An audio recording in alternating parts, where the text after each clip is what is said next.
సిద్ధపరిచే హెచ్చరిక మాటలు. ఇప్పుడు అంశంలోకి వద్దాం.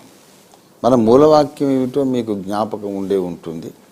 అది హెబ్రీ పత్రిక 3వ అధ్యాయంలోంచి నేను చదివాను. అక్కడ దేవుడు ఏం మాట్లాడుతున్నాడు, అపొస్తలుల ద్వారా ఏమి వ్రాయించాడో మనం చూద్దాం. హెబ్రీ పత్రిక 3వ అధ్యాయము 6వ వచనం. అయితే క్రీస్తు కుమారుడయుండి దేవుని ఇల్లంతటి మీద నమ్మకముగా ఉన్నాడు. ఆ ఇల్లు ఏమిటి అంటే మనమే ఆయన ఇల్లు అన్నాడు. ఏ ఇంటి మీదనైతే క్రీస్తు నమ్మకమైన అధికారిగా ఉన్నాడో ఆ ఇల్లు ఏమిటనుకుంటున్నారు? సొలొమోను కట్టించింది కాదు. ఏ ఇంటి మీదైతే క్రీస్తు ప్రభువు వారు విశ్వసనీయుడు, సత్యవంతుడు, తన బాధ్యతలు నెరవేర్చుట్లో నమ్మకమైన వాడైన అధికారిగా ఏ ఇంటి మీదైతే ఆయన అధికారము కలిగి నమ్మకస్తుడుగా ఉన్నాడో ఆ ఇల్లు ఏమిటనుకున్నారు? నీవు నేను మనలాంటి విశ్వాసులు కలిసింది ఆ ఇల్లు, మనమే ఆయన ఇల్లు అన్నాడు. దేవుడు ఒక ఇల్లు కట్టుకుంటున్నాడు. ఆ ఇంట్లో ఆయన యుగయుగాలు నివసిస్తాడు. యుగయుగాలు దేవుడు నివసించే ఇల్లు మనమే. కొత్త నిబంధనలోను పాత నిబంధనలోను, పాత నిబంధన కాలంలోను కొత్త నిబంధన కాలంలోను ఉన్నటువంటి భక్త శ్రేష్ఠులు అన్ని తరములలో తమకు బయలుపరిచినంత మేరకు దేవుని సత్యాన్ని విని నమ్మి అంగీకరించి అమలు చేసి పాటించి విధేయత చూపి దేవుని చిత్తమును గ్రహించి దేవుని చిత్తము నెరవేర్చినటువంటి బలశూరులు ఎవరైతే ఉన్నారో వాళ్ళు సజీవరాళ్లుగా ఏర్పడి ప్రాణమున్న ఒక మందిరం కట్టబడుతుంది. బ్రతుకున్న రాళ్లతో ఒక మందిరం కట్టబడుతుంటే ఆ మందిరపు గోడల్లో ఉన్న ప్రతి ప్రాణికి మనస్సున్నది, ప్రాణం ఉన్నది, వ్యక్తిత్వం ఉంది, చైతన్యం ఉన్నది, ఆలోచన ఉంది, స్తుతించే నోరున్నది. Every stone in the walls of the temple of god has a mind and a mouth. A mind to understand God and a mouth to praise God. Every stone is crying, shouting praises and worship unto the Lord. And prayers, offering prayers unto the Lord. What a wonderful temple. దేవుడు ఒక మందిరం కట్టుకుంటున్నాడు. ఆ మందిరం కొన్ని కోట్ల కొలది సజీవరాళ్లతో కట్టబడింది. గోడల్లో ఉండే ప్రతి రాయి ప్రాణమున్న రాయి, మాట్లాడే రాయి, ఆలోచించే రాయి, తర్కించగలిగిన రాయి, స్తుతించగలిగిన నోరున్న రాయి, దేవుణ్ణి అర్థం చేసుకోగలిగిన మనసున్న రాయి. Every stone is full of life and vigour and strength and all human qualities. All the qualities of our individual. Every stone has his own or her own individuality. But together all the stones are praising God and speaking to the Lord and listening to the Lord. Such a temple. అటువంటి temple మీద క్రీస్తు ప్రభువు వారు నమ్మకంగా ఉన్నాడు. మోషే దేవుని ఇల్లంతటిలో నమ్మకమైన వాడు. క్రీస్తు దేవుని ఇల్లంతటి మీద నమ్మకమైన వాడు. ఆ రెండు స్టేట్మెంట్లు అక్కడ చెప్తాడు పరిశుద్ధాత్మ దేవుడు. మనమే ఇల్లు అని చెబుతూ, కానీ అలా ఇల్లుగా మనమందరం ఉండాలంటే ఒక క్లాజ్ ఉన్నది. ఆ మహిమగల ఇల్లుగా జీవము గల దేవునికి జీవము గల దేవాలయం కట్టబడుతుండగా ఆ జీవము గల దేవుని సజీవ దేవాలయములోని, ఆ సజీవ దేవాలయపు గోడల్లోని సజీవ రాళ్లలో ఒక రాయిగా నీవు ఉండాలి, నేను ఉండాలి. అంటే సబ్జెక్ట్ టు కండిషన్స్. ఏంటా కండిషన్ అంటే ధైర్యమును మనం చేపట్టాలి. ధైర్యమును చేపట్టాలి. ధైర్యమును, నిరీక్షణ వలన కలిగే ఉత్సాహమును తుదమట్టుకు స్థిరముగా చేపట్టిన ఎడల మనము ఆ ఇల్లుగా ఉంటాం, మనము ఆ ఇంటిలో ఉంటాం, మనము ఆ దేవుని ఇంటిలోని గోడల్లో ఒక రాయిగా ఉంటాం. Only if you do these 2 things. ధైర్యాన్ని చేపట్టాలి, ఉత్సాహమును చేపట్టాలి. ధైర్యమును చేపట్టాలి, ఉత్సాహాన్ని చేపట్టాలి. ధైర్యమునకు వ్యతిరేకము పిరికితనం, భయము. ఉత్సాహమునకు వ్యతిరేకము డిప్రెషన్, కురింగిన పరిస్థితి, మానసికంగా కురింగిపోయిన పరిస్థితి. Fear and depression are the worst enemies of your spiritual life.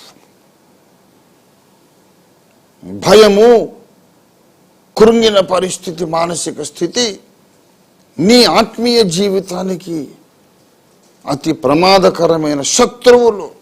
ముందు వీటిని జయించండి. ఆకాశ మండలం అందరి దురాత్మలను అవలీలగా జయించవచ్చు, అది తర్వాత చేద్దాం. ముందు మీలోని భయాన్ని జయించండి, మీలోని పిరికితనాన్ని జయించండి, మీలోని నిరాశ నిస్పృహలను జయించండి. కీర్తనకారుని వల్ల మీకు మీరే బోధించుకోండి. నా ప్రాణమా, నీవెందుకు నాలో కురింగి ఉన్నావు? నువ్వు కురింగిపోవలసిన అవసరం లేదు. నా ప్రాణమా, ధైర్యం తెచ్చుకో, బలము ధరించుకో, నువ్వు భయపడొద్దు, నువ్వు కురింగిపోవద్దని మీకు మీరే చెప్పుకోవాలి. బాగా గమనించాలి. జీవము గల దేవుడు తన కోసం తాను ఒక జీవము గల మందిరం కట్టుకుంటున్నాడు. ఆ జీవము గల మందిరం, బ్రతుకున్న మందిరం, ప్రాణమున్నటువంటి మందిరంలోని గోడల్లోని ప్రతి రాయి కూడా ఒక ప్రాణమున్న రాయిగా ఉండటానికి దేవుడు రాళ్లను సమకూర్చుకుంటున్నాడు. సువార్త ప్రకటన ద్వారా నమ్మి బాప్తిస్మం పొందిన ప్రతి ఒక్కరిని కూడా సజీవరాళ్లుగా చేసి ఆ సజీవ దేవాలయ గోడల్లో అమరుస్తూ ఇముడుస్తూ ఉన్నాడు. కానీ ఆ ఉన్నతమైన స్థానం మనకు దక్కాలంటే ధైర్యాన్ని చేపట్టాలి, తుదమట్టుకు చేపట్టాలి, ఉత్సాహమును చేపట్టాలి. ఉత్సాహం అంటే ఎంకరేజ్మెంట్, ప్రోత్సాహము, ఉత్సాహం. ఉత్సాహమును ఇంకా ఉద్ధృతం చేసిందే ప్రోత్సాహం, ఎంకరేజ్మెంట్. Courage and encouragement. ధైర్యం అంటే కరేజ్ అని కూడా చెప్పుకోవచ్చు. Bravery, courage, self confidence is a by product of this courage and confidence and bravery. ధైర్యము దాని యొక్క ప్రోడక్ట్ ఏంటంటే ఆత్మవిశ్వాసం. कोच नहीं होगा हम कामयाब हो जाएंगे जरूर. We shall overcome, we shall have victory and success. ధైర్యం తర్వాత ఉత్సాహము, ఈ రెండు ఉండాలి. ధైర్యము లేని వాడు ఒక్కడు కూడా సజీవరాయి కాలేడు. తను తాను ప్రోత్సాహపరచుకొనలేని వాడెవడు కూడా సజీవరాయి కాలేడు. క్రైస్తవ విశ్వాసులారా, మీ యొక్క వర్స్ట్ ఎనిమి, ప్రమాదకరమైన శత్రువు ఎవరో తెలుసా? మీలోనే ఉన్నటువంటి పిరికితనం, మీలోనే ఉన్నటువంటి నిరాశ నిస్పృహ. దాన్ని జయించాలి, దాన్ని జయించాలి. ఈ సత్యం యొక్క ప్రాముఖ్యత ఎంత ఎంత కీలకమైనదో నేను ఎంత చెప్పినా తక్కువే. ఓవర్ ఎంఫసైజ్ చేయలేని విషయం ఇది. ఎంత చెప్పినా, ఎంత నొక్కి చెప్పినా ఇంకా తక్కువే, ఇంకా చెప్పాలి అన్నంత ప్రాముఖ్యత కలిగిన అంశం ఇది. ఎట్టి పరిస్థితుల్లోనూ నువ్వు ధైర్యాన్ని విడిచిపెట్టొద్దు. నీ జీవితంలో నీవు ఓడిపోయాను అనుకున్నప్పుడు కూడా నువ్వు ధైర్యాన్ని విడిచిపెట్టొద్దు. ఆత్మీయ జీవితంలో నువ్వు పడిపోయాను అనుకున్నప్పుడు కూడా నువ్వు ధైర్యాన్ని విడిచిపెట్టొద్దు. దేవునికి నా మీద కోపం వచ్చిందేమో అనుకున్నప్పుడు కూడా నువ్వు ధైర్యాన్ని విడిచిపెట్టొద్దు. నా జీవిత వస్త్రము మురికైపోయింది అనుకున్నప్పుడు కూడా నీవు ధైర్యాన్ని విడిచిపెట్టొద్దు. నేను పాపములో పడిపోయానేమో, దేవునికి దూరం అయ్యానేమో అనుకున్నప్పుడు కూడా నీవు ధైర్యాన్ని విడిచిపెట్టొద్దు. నేను చెబుతున్నది లేఖన స్వరం. ప్రతి మాట క్యాల్కులేటివ్గా, లేఖనబద్ధంగా నా సెక్యూరిటీ సిస్టంలో గుండా పాస్ చేయించి పలికాను. నేను పలికిన ప్రతి మాటకు లేఖనాధారం చూపించగలను. నేను ప్రభునందు ప్రియులారా, నేను పాపము చేశానేమో, నేను పడిపోయానేమో, దేవునికి నేను దూరం అయిపోయానేమో, దేవునికి ఇప్పుడు నా మీద కోపం ఉన్నదేమో అని నీకు అనిపించినప్పుడు కూడా నీవు ధైర్యాన్ని విడిచిపెట్టొద్దు అని చెప్పాను. నేను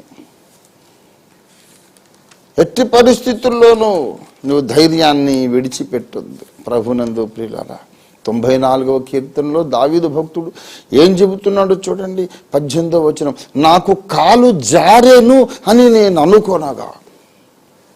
క్యా బాత్ హై, मैं तो गिर गया हूं गुनाहों में, खुसूरों में मैं गिर गया हूं, मेरा आत्मिक जीवन में मैं गिर गया हूं, मैं गिरा हूं, क्या करूं?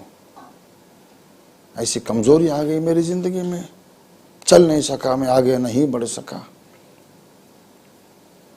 कदम उठा के चलते वक्त में रास्ते को नहीं देख सका, तो मैं तो गिर गया, मैं गिरा हूं, अभी क्या करो? నేను పడిపోయాను అనుకున్నాడు ఆయన. నాకు కాలు జారింది, అయిపోయింది. అనుకున్నప్పుడు ఏమైందో చూడండి. అయిపోయిందిరా బాబు, నేను పడకుండా స్ట్రిక్ట్గా చాలా పరిశుద్ధంగా ఉండాలని అతి జాగ్రత్తగా అడుగు వేస్తుంటే కాలు జారింది, పడిపోయా. అనుకున్నప్పుడు ఏం జరిగిందో తెలుసా? యెహోవా నీ కృప నన్ను బలపరచుచున్నది, నా అంతరంగమందు విచారములు హెచ్చగా నీ గొప్ప ఆదరణ నా ప్రాణమునకు నెమ్మది కలుగజేయుచున్నది. అందుకే చెప్పా, నీవు పడిపోయాను, చెడిపోయాను, పతనమైపోయాను, నీ జీవిత వస్త్రం మురికైపోయిందని నీకు అనిపించినప్పుడు కూడా నువ్వు భయపడడానికి వీల్లేదు. Never, under any circumstances, never lose your courage and confidence. That is the voice of the Holy Spirit for the end time church. నేను పడిపోయాను, నేను తప్పు చేశాను అనుకున్నప్పుడు దేవుని కృప కొరకు నువ్వు వేడుకుంటావు. ప్రభువా, నాకు నీ కృప దయచేయను, నా వల్ల పొరపాటు జరిగిందయ్యా, నన్ను క్షమించు తండ్రి అని దేవుని దగ్గరకు వచ్చేటప్పుడు కృప కోసం వస్తావు గనక కృపాసనం దగ్గరకు వస్తావు. కృపాసనం దగ్గరకు వచ్చేటప్పుడు భయపడుతూ బిక్కుబిక్కుమంటూ దొంగ చూపులు చూస్తూ నేల చూపులు చూస్తూ రావద్దు. హెబ్రీ పత్రిక 4వ అధ్యాయం 16వ వచనం చూడండి, లాస్ట్ వర్స్. హెబ్రీ 4:16, గనుక మనము కనికరింపబడి సమయోచితమైన సహాయము కొరకు కృప పొందునట్లు. ఫెయిల్ అయిపోయాను, నాకు గ్రేస్ మార్కులు తండ్రి అని అడిగేటప్పుడు ధైర్యముతో కృపాసనము దగ్గరికి చేరుదాం.